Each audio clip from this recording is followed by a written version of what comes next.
สบายดีพี่น้องสบายดี FC มาสุขุทุกคนพี่น้องตอนนี้เขาก็ฮอดพระลานไซเนาะพี่น้องเนาะนักลักกระจายเสียงโทรภาพเนาะ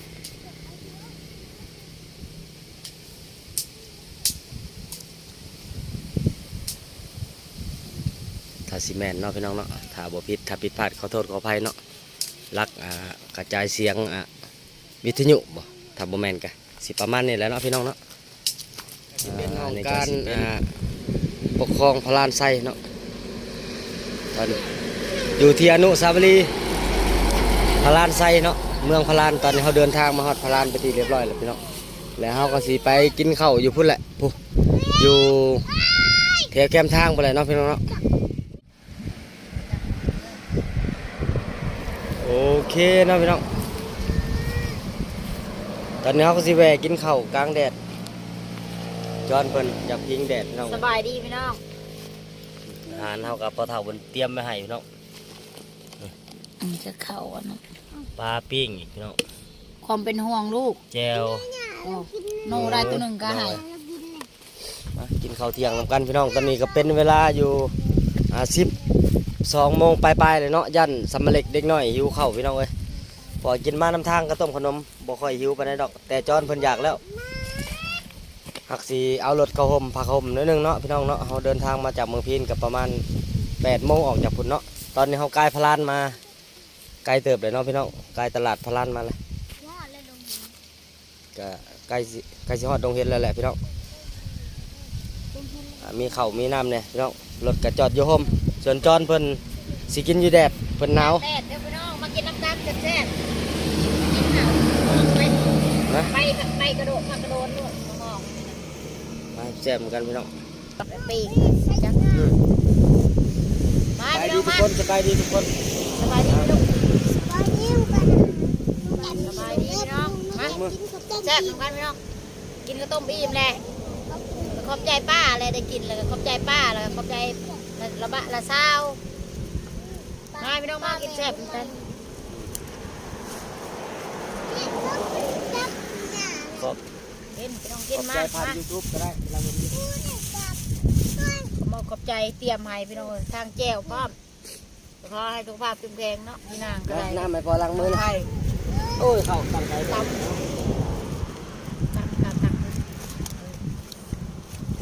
ไปดีกล้องนะครับลูกข้าวเช้าแล้วบ่ลูกเบิ่งกินโน่เนี่ยครับวันพุธสินก็ไม่ต้องเลยหักเลยเจ้าบอกกินข้าวมันป้วนท้องดิจะกินดีจะกินดีน้องร้อยเบิ่นยังนะลิ้นสิกินน้ำมันสบายดีพี่น้องมั้ยมาจุดแรกพี่น้องกินลูกป่าม่วน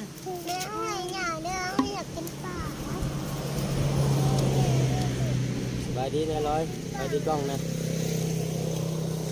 หนูพี่น้องมาไปดีกล้องนะลูก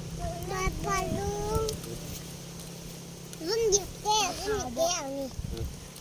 ปลาขาวนะปลาสีปลาขาวใหญ่สิ้นหนูบ้องปลาเท่าหนูจำนี่ใหญ่นี่จำนูว่าอันนี้กินกะเพราเองอ่ะกินกะเพราได้ฉันบ่ใหญ่เลยลูกอ่ะเจ้าบ่ใหญ่ได้กินกะเพรากัดน้อยนึงเผ็ดกัดน้อยนึงพอกินกะเพราเนี่ยปลาพี่น้องปลาเซ่ปลาเท่าปิ้งมาให้กินน้ำทางเนาะพี่น้องเนาะมกใจอะไรพอเป็นน้องลูกไปด้วยไอ้ปอยจะข้าวเป็นแป้งเลยวัดทุกคนเลยแหละจะนี่นั่งบ่ยังจะนี่นั่งบ่ยังนี่ยังก็ยังอะไรเก็บชื่อป่ากินตัวใดตัวนั้นอันนี้หมดสองตัวเพราะอนาคต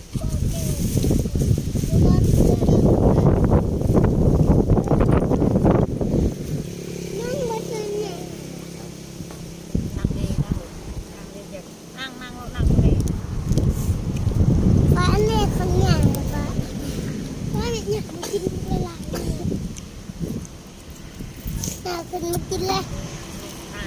กินน้ำไปลูกว่าอยากกินมากินเลยเอาน่าอยากกินปลาโล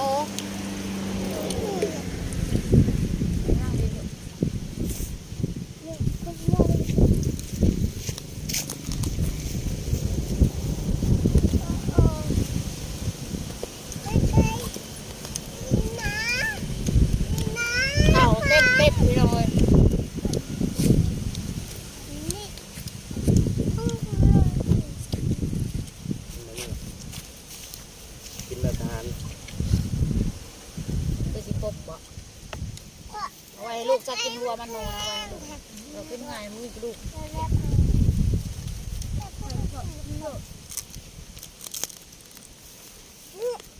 นี่คือแต่งตัวสด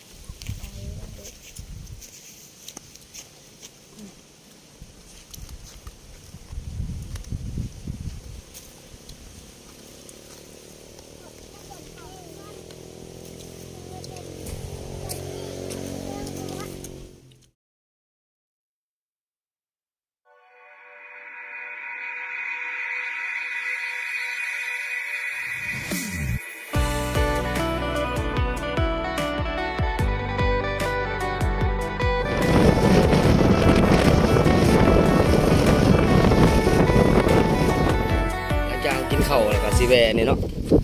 แวซื้อกาแฟนมก่อนพี่น้องเพราะว่าง่วงพี่น้องขับรถเมื่อย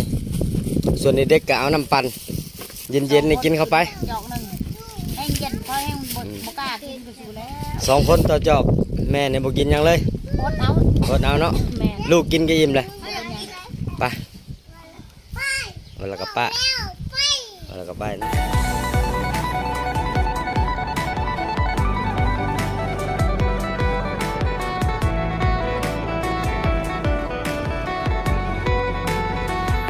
โอเคเนาะพี่น้องหลังจากเขากินข้าวกินน้ำแล้วเขาก็เดินทางมาแล้วเขาก็สีจอดซื้อกาแฟนม หลังจากจอดซื้อกาแฟนมอยู่ไกลมาจากพารานตอนนี้เขามาฮอดบ้านหน้าเป็นทีเรียบร้อยพี่น้องเนาะคือว่าไกลตลาดดงเห็นเนาะไกลดงเห็นมากพี่น้องตอนนี้เขาอยู่ที่บ้านหน้าเนาะใกล้ๆสิฮอดเซโนเลยแหละทีมงานเขาก็พานจอดถ่ายบงถ่ายเบ้าก่อนพี่น้องพักรถน้ำเนาะว่าจอนเพื่อกาซีซื้อหมักแตงนะ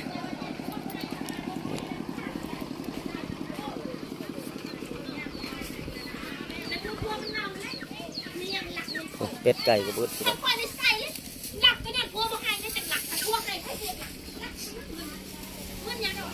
ทงเท่าไรจ้ะทงเท่าไร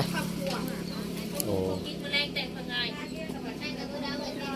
เราจะเพิ่มแบบประตู มาบีเท่าไรมึงก่อน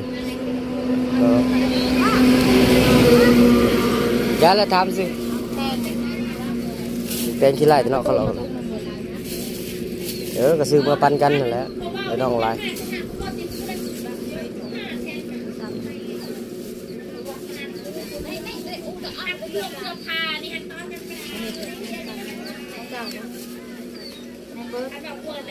ทงละห้าบ่ทงละ5,000ทง20,000ก็บ่ได้บ่อีกซื้อหลายๆแล้วได้ไหมเขาถึงรุด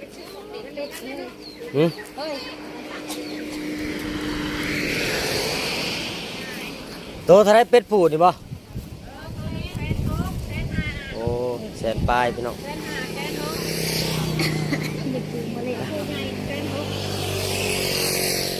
ไปมันเอาเมื่อยากไปมันเสือมันไกลเฮาเมื่อไกลขอบใจหลายๆไปโอเคกันนานนะครับโอ้ส่วนนี้เด็กก็รับพี่น้องได้ยังเนี่ยได้แต่หมักแตงฮะฮะ ได้ไปแต่ง3 ทุ่มพี่น้อง ผมก็สิช่วยหน้าเนาะปะลุง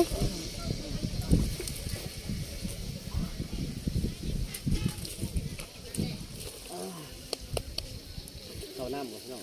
ตัวไหนรับใน เดินหาน้ำเย็นเลยนะ ขายแขวกันเลยได้พอดตลาดบ้านนาก้อยเลยพี่น้องเลยอีกหน่อยหนึงตอนนี้2 โมง2:40แสดงว่าไปเติบเพราะว่าเขาออกมาจากบ้านแม่เฒ่าเนาะ8 โมง 8 โมงเช้าเนาะ ตอน เที่ นี้ ยงบ่พอเลยเที่ยงเลิกค่ำเลย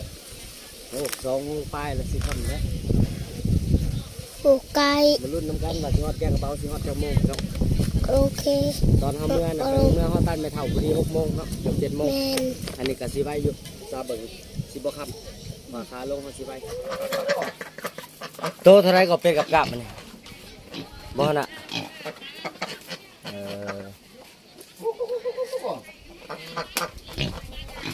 50 ปลายพันบ่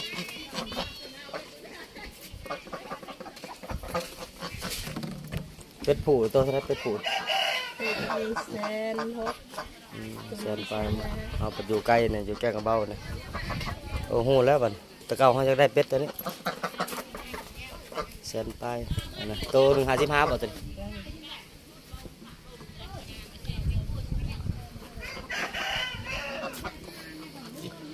ตอนมีเงินผัดบ่มีเนาะพี่น้องเนาะบัดทอนบ่มีเงินผัดเห็นเป็ดนี่กันอยากได้ไปให้มันไข่เนาะอยู่แถวพอได้เก็บไข่มันกินพี่น้องเลยเพราะว่าเขามีน้องสะน้องหยังอยู่โอ้มีทั้งวายทั้งหยังน้ำพี่น้องเลยวายก็มีพี่น้องเลยโอ้หน่อไม้สดมะขามกระเตาะตัวแรกเลยครับแดงนี่10,000โอ้โอ้ตลาดบ้านนากอยพี่น้องนี่มัดปลูกหมักม่วงหมักยางเครื่องปลูกหอยจูบพี่น้องหอยจูบก็มีตัวหน่วยใหญ่ๆ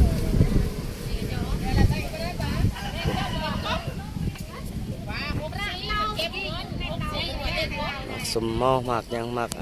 ป้อมเนาะพี่น้องปลูกหมักมุงซุกหมักเขือหมักยาง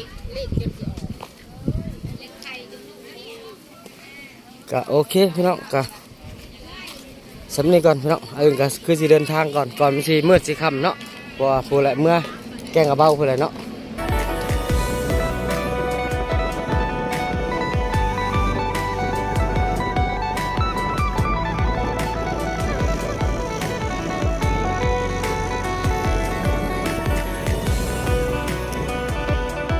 พี่น้องตอนนี้เราก็ฮอดปั๊มดอกคูณเซโนเป็นทีเรียบร้อยแล้วพี่น้องเนาะหลังจากเดินทางมาแต่เมืองพินเนาะพี่น้องเนาะตอนนี้ก็เป็นเวลาอยู่ที่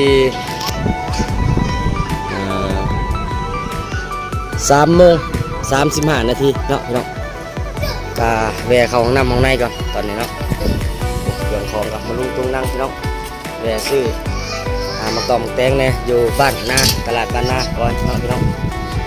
ทางผักรถผักล่างเลยพี่น้องของน้ำของในก่อนเนาะส่วนนี้ได้เพื่อกะดินส่วนจอนเพื่อกะง้อยเงาเมารถเมาล่างพี่น้องบ้านน่ะสิไปเวียงเห็นได้สิไปได้เสียสมมติกิจพาขึ้นมาเวียงสิได้ไปนำอยู่บ่ตอนสมมติขึ้นไปเวียงย่านอื่นไปผู้เดียวอยู่พี่น้อง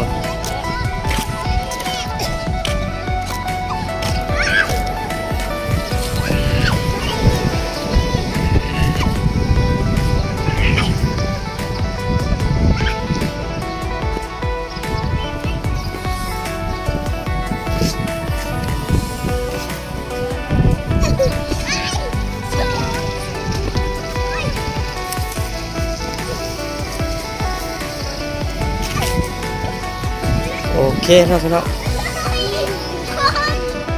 โอเคเนาะพี่น้องตอนนี้เขาก็สีเมื่อไรแหละพี่น้องเนาะพอผักมาโดนเติบแล้วประมาณครึ่งชั่วโมงพี่น้องส่วนน้ำมันเขาก็เยอะพี่น้องเอาเติมมาแต่เมืองพินเนาะเติมมาแต่เมืองพินกับเต็มถังเนาะตอนนี้เขาฮอดเซโนนี่น้ำมันนี่เกือบหมดเขาก็ค่าสีตัวเติมกับฮอดอยู่เนาะรวมเฉลี่ยแล้วก็บ่ฮอดแสนหรอกเนาะที่เอาเติมในหมวกน้ำมันมาเนาะก็เอาสิเติมได้ก็เอาเมื่อเนาะเติมอีก20,000เนาะตอนนี้ก็ฮอดขีดแดงตอนนั้นเอาเติมอยู่ที่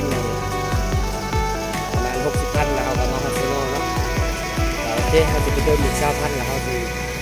เดินทางเมื่อแกงกระเบ้าไปเลยเนาะพี่น้องมันไปพบพ่อกันอีกทีหนึ่งอยู่เที่ยงหน้าไปเลยเนาะพี่น้องเนาะเอาก็สิไปเติมน้ำมันก่อนเนาะก็โอเคพี่น้อง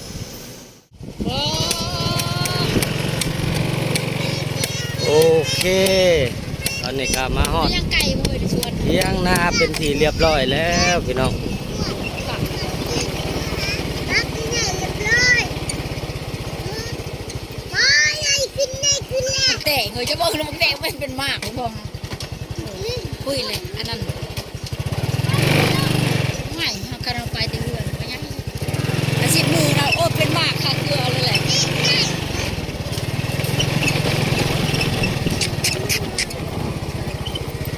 ฮอดมาก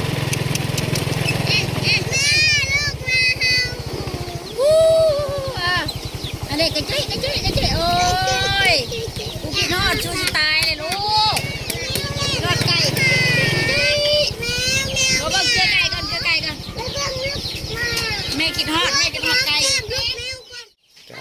เคเนาะพี่น้องก็ตอนนี้ไอ้อื่นก็ฮอดเถียงนาเป็นที่เรียบร้อยพี่น้องเนาะก็ใส่เวลาก็บ่อันนั้นปานใดเนาะพี่น้องเนาะก็อยู่ที่4 โมง 40 นาทีเนาะตอนก็บ่ค่ำเด้อพี่น้องเด้อมากับพอดีสิเกลือเป็ดเกลือไก่เลยกับ8 9 10 11 1 2 3 4 เพราะมานั่ง ก็ใช้เวลาอยู่8 ชั่วโมงเนาะพี่น้อง เพราะมานั่งนี่นั่งเร็วเจ๊ มาอย่างนั้นเลย เร็วนั่งเลยเบิดเลยมาน่ะ ผมอยากกินข้าวแล้วสิ มามันย่างได้แล้วส่วนจอนก็เกลือเป็ดเกลือไก่พี่น้องก็โอเคพี่น้องก็สำหรับคลิปนี้ก็มาเอาเทียนเอาซานฮอดเถียงนาเป็นทีเรียบร้อยเนาะพี่น้องก็ขอบคุณ FC พี่น้องทุกคนที่เข้ามาติดตามชมคลิปมาอึ่งแต่ต้นจนจบโดยที่บอกคำโฆษณาเนาะพี่น้องเนาะและก็เป็นกำลังใจให้อึ่งตลอดเนาะทั้งเมื่อและก็ทั้งกลับเนาะพี่น้องสำหรับคลิปนี้อึ่งก็คำว่าสบายดีพี่น้องฮอดเทียนฮอดซานฮอดเถียงนาเป็นทีเรียบร้อยเนาะฮอดเถียงกระเป๋าเป็นทีเรียบร้อยเนาะก็ขอบใจทั้งพ่อเฒ่าแล้วก็ป้าลุงแล้วก็น้องนุ่งหลายๆเนาะทางคุณที่มีเครื่องของทั้งเข่าวทั้งน้ำบัวาทั้งประหมสิ่งของหลายอย่างแหละทั้งสิ้นทั้งหยังเนาะทั้งปลาเนาะพี่น้องเนาะผมขอบใจหลายๆแล้วก็ไปก่อนแหละพี่น้องคลิปนี้พบพ่อคลิปหน้าพี่น้องบ๊ายบาย